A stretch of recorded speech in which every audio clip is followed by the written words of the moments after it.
Selamat pagi kepada Pak Adi, Bu Dewi, dan Bu Indah. Terima kasih atas waktunya. Perkenalkan, saya Mesa Marika Santi dengan nomor 52-22016.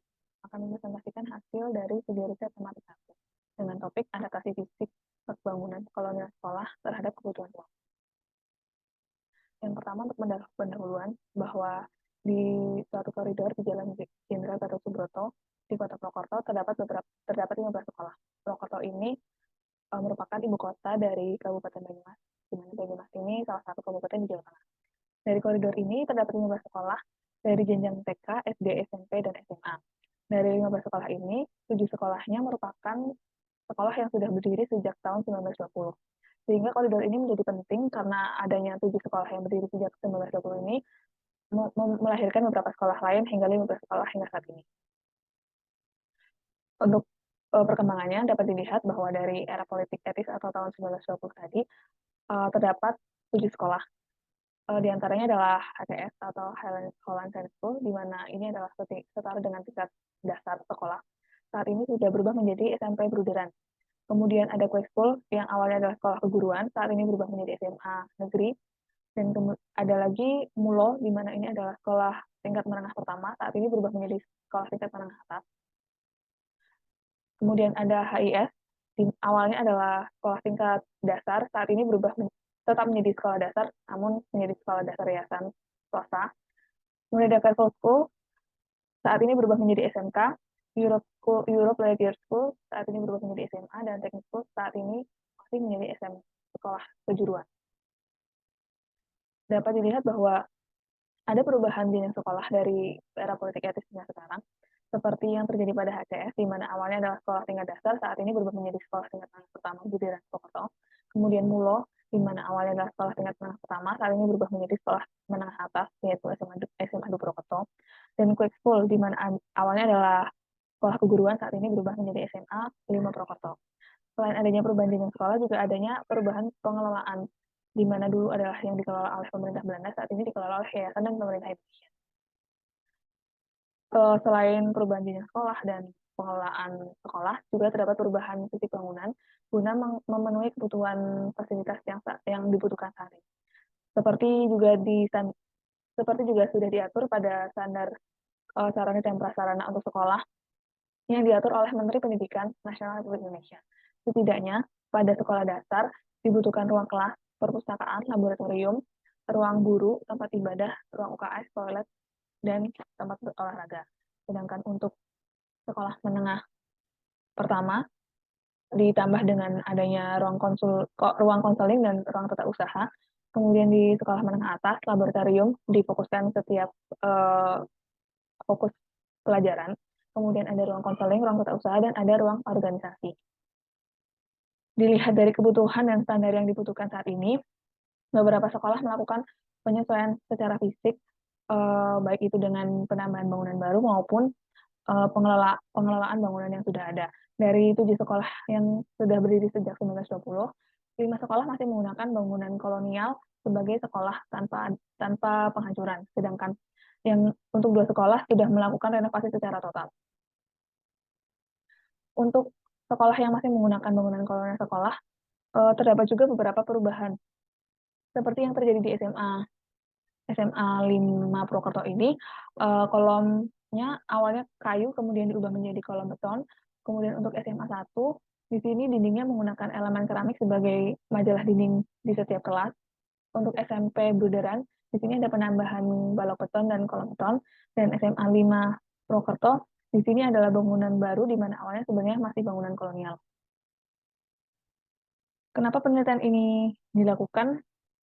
Melihat tadi beberapa sekolah melakukan perubahan pada elemen bangunan, menjadi hal yang menarik untuk diteliti karena ingin melihat bagaimana urgensinya penelitian ini adalah melihat bagaimana manajemen sarana dan prasarana sekolah baik negeri maupun swasta untuk menjaga dan merawat bangunan bersejarah. Diharapkan penelitian ini dapat menjadi salah satu pandangan kesadaran kepada sekolah bahwa dalam menjaga dan merawat bangunan sejarah tidak dapat dilakukan secara serta-merta. Kemudian lingkup penelitiannya yakni sekolah yang masih menggunakan bangunan kolonial sekolah sebagai sekolah.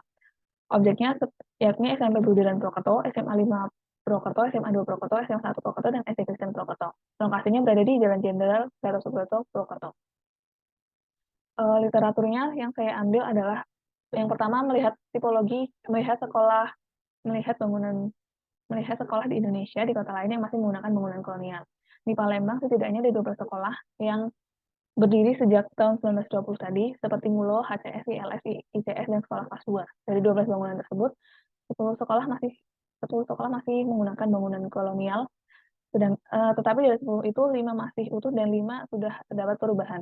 Di Salatiga terdapat 3 sekolah yang masih menggunakan bangunan kolonial seperti SMP 1 Salatiga yang dulunya adalah Mulo, SMP 2 Salatiga yang dulunya Kuwait School, dan SMA 3 yang dulunya adalah Normal School. Di Surabaya juga masih ada beberapa sekolah yang masih menggunakan bangunan kolonial seperti SMA Katolik Santowi, dulunya adalah ILS, SMP 2 Surabaya dulunya adalah Mulo, SMA 4 Surabaya dulunya adalah AMS. Di Purworejo juga terjadi hal serupa. Ada SMA 7 yang dulunya adalah Huger Quick School, SMP 1 Purworejo dan dulunya HIS, dan SMP 2 Purworejo dulunya adalah ILS. Kemudian saya ingin melihat tipologi bangunan sekolah yang ada pada sekolah-sekolah. Yang pertama adalah menggunakan tipologi tipe street plan, di mana terdapat satu koridor besar, di mana dalam satu koridor itu nanti akan bercabang koridor lain kepada bentuk ruang kelas. Kemudian ada campus plan, di mana pada tipe ini bangunan berdiri secara terpisah yang dihubungkan dengan landscape. Kemudian ada pavilion plan, di mana terdapat satu ruang besar di tengah. Pada ruang besar itu nanti akan menghubungkan kepada ruang-ruang lain seperti kelas atau fasilitas lain. Kemudian ada koridor plan, di mana ruang kelasnya berbentuk identik dan setiap ruang kelas itu dihubungkan oleh satu koridor. Dan yang terakhir adalah finger plan, terdapat beberapa koridor yang dihubungkan dengan koridor secara bercabang. Selain dilihat dari tipologinya, sekolah juga dilihat dari aspek fisik, aspek spasial, dan aspek sosial. Untuk aspek fisik dilihat dari elemen struktur, pembentuk fasad, dan pembentuk ruang. Sedangkan aspek spasial dilihat dari lokasi sekolah, ruang dalam sekolah, dan ruang luar sekolah. Untuk aspek sosial dilihat dari pembelajaran formal dan pembelajaran non-formal. Kemudian untuk memenuhi fasilitas yang ada, kita melihat dari standar bangunan sekolah. Menteri Pendidikan menetapkan bahwa SD memiliki minimum rombongan belajar yakni 6 dan maksimum rombongan belajar 24, di mana setiap rombongan belajar terdiri dari 15 hingga 28 peserta. Untuk sekolah menengah pertama maupun atas, minimum memiliki 6 rombongan belajar dan 27 rombongan belajar, di mana dalam satu rombongan belajar ini terdiri dari 15 hingga 32 peserta didik. Rombongan belajar ini akan mempengaruhi ruang kelas yang akan dibutuhkan pada suatu sekolah. Kemudian perawatan bangunan, manajemen perawatan bangunan. Menurut US Department of Education, setidaknya manajemen pada fasilitas dapat dilakukan dengan merumuskan dan menuliskan perencanaan perawatan dengan baik, dibuat sebuah organisasi khusus untuk melakukan perawatan fasilitas sekolah, kemudian dibuatnya rencana jangka panjang dan rencana jangka pendek untuk perawatan, dan rencana tersebut sebaiknya diperbarui secara berkala, dan sebaiknya juga melibatkan stakeholder pada sekolah seperti pengurus, guru, siswa, hingga orang tua dari siswa. Kemudian di Indonesia juga terdapat manajemen yang peraturan yang untuk manajemen perawatan sekolah yang dikeluarkan oleh Kementerian Pendidikan. Perawatan sekolah untuk melihat pemeliharaan prasarana yang dilihat dari komponen struktur, komponen arsitektur, komponen utilitas, dan komponen tata ruang luar, serta perawatan prasarana seperti komponen struktur dan komponen arsitektur. Dari objek penelitian tadi, terdapat beberapa sekolah yang sudah ditetapkan sebagai bangunan cagar budaya, sehingga saya juga melihat bagaimana pengembangan pada bangunan cagar budaya. Yang disebut pengembangan bangunan gedung cagar budaya adalah upaya dalam peningkatan potensi, nilai, informasi, dan promosi bangunan cagar budaya, serta pemanfaatannya melalui penelitian, revitalisasi, dan adaptasi. Penelitian ini bertujuan untuk pengembangan ilmu pengetahuan, teknologi, serta ilmu praktis, sedangkan revitalisasi bertujuan untuk mengembalikan dan menemukan nilai penting dari suatu cagar budaya.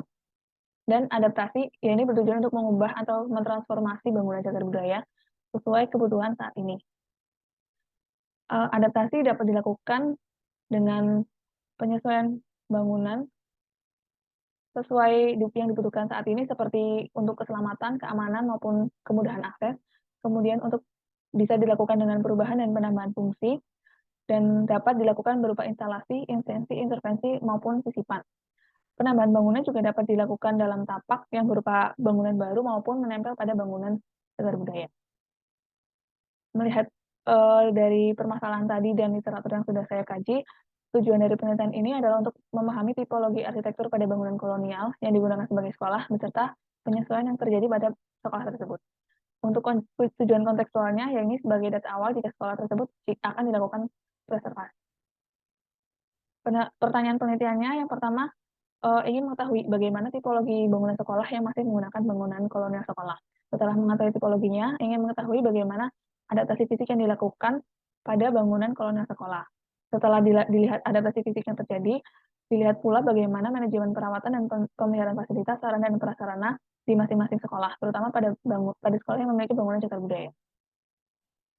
Strategi pendidikan penelitiannya, yang pertama domain penelitiannya ini design research and typology, tujuannya berupa exploratory research, paradigmanya yakni kualitatif, pengambilan datanya before and after, yakni melihat bagaimana bangunan sekolah dulu dari arsip dan bangunan sekolah sekarang dari perubahan yang terjadi melalui observasi lapangan. Samplingnya adalah purposive sampling, yakni sekolah yang masih menggunakan bangunan kolonial sebagai sekolah. Untuk konsep indikator dan variabel yang digunakan, konsepnya ada dua, yakni konsep adaptasi fisik dan konsep kebutuhan ruang. Untuk adaptasi fisik, indikatornya merupakan struktur arsitektural dan utilitas, sedangkan kebutuhan ruang ada ruang dalam dan ruang luar. Ruang dalam ini dibagi lagi menjadi ruang belajar mengajar, ruang servis, dan ruang publik. Ruang belajar mengajar dibagi lagi menjadi ruang kelas, perpustakaan, laboratorium, ruang organisasi, dan ruang ekstrakurikuler. Sedangkan ruang servis terdiri dari kantor, ruang guru, administrasi, UKS, toilet, kantin, dan gudang. Sedangkan ruang publik terdiri dari tempat ibadah dan tempat olahraga. Untuk research gap-nya, yakni karena pada penelitian yang sudah dilakukan sebelum-sebelumnya, banyak yang hanya meneliti pada identifikasi tipologi bangunan kolonial, hanya mengidentifikasi pada pembentuk fasad bangunan kolonial, hanya mengidentifikasi sekolah yang masih menggunakan bangunan kolonial, dan hanya melihat manajemen fasilitas pada sekolah. Di sini yang menjadi research gap adalah saya ingin melihat bagaimana sekolah ini, yang pertama bagaimana melihat tipologinya, bagaimana melihat sekolah melakukan adaptasi dan melakukan manajemen pada fasilitas. Dan ini untuk referensinya. Sekian presentasi dari saya, terima kasih.